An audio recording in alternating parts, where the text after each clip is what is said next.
बिस्मिल्लाहिर्रहमानिर्रहीम। अस्सलाम वालेकुम dear students, I hope you will be fine. 10th class की केमिस्ट्री की बुक में चैप्टर नंबर 16 हमने स्टार्ट किया हुआ था। हमने लॉन्ग क्वेश्चन सबसे पहले कर लिए और इस वीडियो में आपके साथ मैं एमसीक्यूज़ और शॉर्ट क्वेश्चन शेयर करने वाली हूँ। डियर स्टूडेंट्स, आपको बता दूँ कि जो शॉर्ट क्वेश्चन मैं शेयर करने लगी वो टोटल हमारी एक्सरसाइज में 7 है, ठीक है। 1, 2 और 7 के तो आपको एग्जैक्ट आंसर बुक में मिल जाएँ, लेकिन जो बाकी क्वेश्चन हैं उनके आंसर आपको बुक में से नहीं मिलेंगे, ठीक है। उनके ईजी वर्डिंग में और शॉर्ट फॉर्म में आपके साथ मैं इस वीडियो में आज शेयर करने वाली हूँ। तो आपने वीडियो को फुल वॉच करना है, ठीक है। वीडियो को ज़्यादा से ज़्यादा लाइक कर लेना और मेरे चैनल को सब्सक्राइब ज़रूर कर लेना है। इसके अलावा जो हमारी उर्दू की बुक है उसके काफ़ी ज़्यादा लेक्चर मैंने अपलोड कर दिए, उसके बाद बहुत थोड़े बहुत से रह गए हैं, ठीक है। इंग्लिश की भी काफ़ी ज़्यादा लेक्चर मैंने अपलोड कर लिए हैं, उसके भी चंद चैप्टर रह गए हैं। उसके अलावा समरीज़ मैंने आपके साथ शेयर की हुई हैं। कंप्यूटर की बुक हमारी कंप्लीट हो चुकी है, इंग्लिश उर्दू दोनों स्टूडेंट्स वालों के लिए वो भी हमारी कंप्लीट हो चुकी है। उसके अलावा केमिस्ट्री की बुक स्टार्ट है, इंग्लिश के भी उसके लेक्चर चल रहे हैं और उर्दू के भी लेक्चर आपके साथ में शेयर कर रही हूँ। तो आपने क्या करना है, आपने हमें थोड़ा बहुत सपोर्ट ज़रूर करना है। और आपकी सपोर्ट क्या होगी, आपकी सपोर्ट ये है कि आपने हमारे चैनल को सब्सक्राइब करना है और वीडियो को ज़्यादा से ज़्यादा लाइक करना है। अपने दोस्तों के साथ ज़रूर सारी वीडियोज़ आपने शेयर करनी है ताकि उनको भी इस चीज़ का फ़ायदा हो। तो चलिए आज की वीडियो स्टार्ट करते हैं। सबसे पहले मैं एमसीक्यूज़ है वो आपके साथ शेयर करूंगी, फिर उसके बाद क्वेश्चंस के आंसर भी आपके साथ शेयर करूंगी। और जो क्वेश्चन नोट करने वाले हैं तो आपने उन्हें नोट डाउन ज़रूर कर लेना है। तो चलिए एमसीक्यू स्टार्ट करते हैं। सबसे पहला एमसीक्यूज़ है oxidation number of MN in K2MnO4। तो इसका आंसर आप लगाएंगे ऑप्शन नंबर 1 में +7, ठीक है। नेक्स्ट एमसीक्यूज़ है which element in the following reaction in being reduce.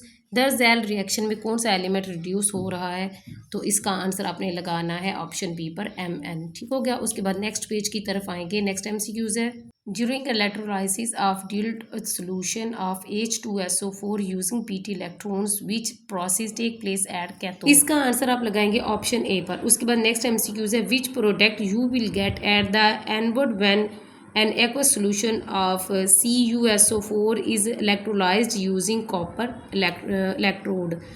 इसमें कहा जा रहा है कि कॉपर इलेक्ट्रोड का इस्तेमाल करते हुए CuSO4 के एक्वा सोल्यूशन को जब इलेक्ट्रोलाइज किया जाता है तो आपको एनवड पर कौन सा प्रोडक्ट मिलेगा। तो इसका आंसर आपने लगाना है ऑप्शन नंबर डी पर, ठीक है। No product, instead copper metal will go into the solution as CO, ठीक है। ये इसका आंसर आपने लगाना है। उसके बाद नेक्स्ट एमसीक्यूज है which of the following statement is not correct about ZnCu electrochemical cell.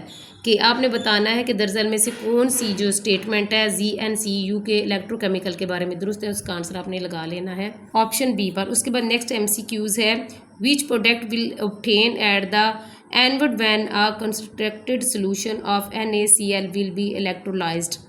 जब NaCl के मुतअक्किद एक्वस सोल्यूशन को इलेक्ट्रोलाइज किया जाता है तो एनवड पर कौन सा प्रोडक्ट मिलेगा, तो इसका आंसर आपने लगाएंगे ऑप्शन ए पर, ठीक हो गया। उसके बाद नेक्स्ट एमसीक्यूज है when a dilute aqueous solution of CnCl2 is electrolyzed which product you will get at the cathode। जब ZnCl2 के मुतअक्किद एक्वस सोल्यूशन को इलेक्ट्रोलाइज किया जाता है तो कैथोड पर कौन सा प्रोडक्ट हासिल होगा, तो इसका आंसर आपने लगा लेना ऑप्शन ए पर, ठीक हो गया।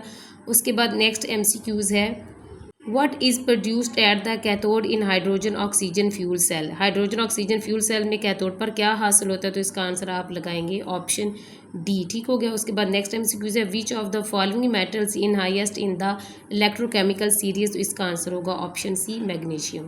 प्यारे बच्चों, एमसीक्यूज क्लियर करने के बाद शॉर्ट क्वेश्चन नंबर 1 है उसका सोल्यूशन आपके साथ में शेयर करने लगी। क्वेश्चन नंबर 1 है what happens when electricity is pass through an aqueous solution of NaCl। जब NaCl के एक्वस सोल्यूशन में से बिजली गुजरती है तो क्या होता है, तो इसका आंसर है the electrolysis of a concentrated solution of sodium chloride also called brine. Sodium chloride के मुर्तज़ एक्वस सोल्यूशन को ब्राइन कहते हैं। उसके बाद नेक्स्ट है produce hydrogen gas at cathode. जब इसकी इलेक्ट्रोलाइसिस की जाती है तो कैथोड पर hydrogen, chlorine gas at the anode और एनोड पर क्लोरीन गैस बनती है and sodium hydroxide solution as by product. जबकि सोल्यूशन में सोडियम क्लोराइड जो सोडियम हाइड्रोक्साइड बनता है ना, जो वो इस रिएक्शन का बाई प्रोडक्ट है, ठीक हो गया। यहाँ तक आपने क्वेश्चन नंबर 1 का आंसर लगाना है। प्यारे बच्चों, एक्सरसाइज में क्वेश्चन नंबर 2 है what are the main objective of electroplating. Question में पूछा जा रहा है कि इलेक्ट्रोप्लेटिंग के बुनियादी मकासद क्या है, तो इसका आंसर है प्यारे बच्चों आपने यहाँ से स्टार्ट करना है। There are 3 main objective of electroplating. Number 1 है डेकोरेशन यानी सजावट, to deposit the noble metals like gold and silver on the expensive metals to enhance their beauty, यानी जो सस्ती मेटल्स होती हैं उनको खूबसूरत बनाने के लिए उन पर नोबल मेटल यानी गोल्ड और सिल्वर को जमाया जाता है। सेकंड पॉइंट पे है प्रोटेक्शन यानी हिफाजत, to protect the metals from rusting as well as from the reaction of organic acid. जो इलेक्ट्रोप्लेटिंग है ना, उसका मकसद, दूसरा मकसद ये है कि मेटल्स को जंग और ऑर्गेनिक एसिड से महफूज रखना है। उसके बाद नेक्स्ट पेज पर आएंगे तो लास्ट पॉइंट है हमारे पास रिपेयर यानी मुरम्मत, to wear the broken parts of the machinery by electrode position of metals. Machinery के टूटे हुए हिस्सों को जोड़ने के लिए उन पर किसी दूसरे मेटल की जो तय होती है वो जमाई जाती है। Generally copper, silver, chromium, nickel and gold are electroplated, और आमतौर पर इस मकसद के लिए कॉपर, सिल्वर, क्रोमियम और गोल्ड की जो इलेक्ट्रोप्लेटिंग है वो की जाती है। यहाँ तक आपने क्वेश्चन नंबर 2 का आंसर लगा लेना है। प्यारे बच्चों, एक्सरसाइज में क्वेश्चन नंबर 3 है, mention one difference between electrolytic cells और गैल्वेनिक सेल्स। इलेक्ट्रोलाइटिक सेल्स और गैल्वेनिक सेल में आपने सिर्फ एक फ़र्क बताना है, तो इसका आंसर आपको बुक में नहीं मिलेगा। मैंने इजी वर्डिंग और शॉर्ट फॉर्म में आपके साथ शेयर किया है, तो इसका आंसर आप नोट कर लें। इलेक्ट्रोलाइटिक सेल्स, पहले हम उसके बारे में पढ़ेंगे। An electrolytic cells convert electrical energy into chemical energy. Electrolytic cell क्या है, वो बिजली की एनर्जी को केमिकल एनर्जी में तब्दील करता है और ये एक नॉन स्पोटेनियस है। उसके बाद है galvanic cells. A galvanic cell converts chemical energy into electric energy. It is a spontaneous chemical reaction. Galvanic जो सेल्स है वो केमिकल एनर्जी को इलेक्ट्रिकल एनर्जी में तब्दील करता है और ये एक स्पोटेनियस है, ठीक है। यानी जो इलेक्ट्रोलाइट है वो बिजली की एनर्जी को केमिकल में तब्दील करता है, जबकि गैल्वेनिक है वो केमिकल एनर्जी को इलेक्ट्रिकल एनर्जी में तब्दील करता है, ठीक है। ये इनमें फ़र्क होगा। प्यारे बच्चों, क्वेश्चन नंबर 4 है हमारे पास एक्सरसाइज में, through which electrode electrons leave the electrolytic sales.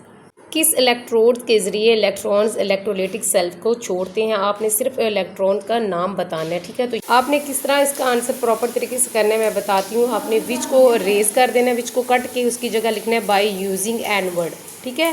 बाकी सारा आगे वही क्वेश्चन लिख देना, सिर्फ नाम आपने बताना है। तो आपने लिखना है through by using an word electrode electrons leave the electrolytic cell. इस तरह आपने प्रॉपर तरीके से इसका आंसर कर लेना है। उसके बाद क्वेश्चन नंबर 5 है हमारे पास, how does an electrolytic conduct electricity. Electrolyte कैसे बिजली का मौसल है, इसको कैसे समझा जाता है, तो इसका आंसर आपने यहाँ से नोट कर लेना है। इसका आंसर आपको बुक पे नहीं मिलेगा, वो मैं नोट डाउन करवाती हूँ, तो आपने नोट कर लेना है।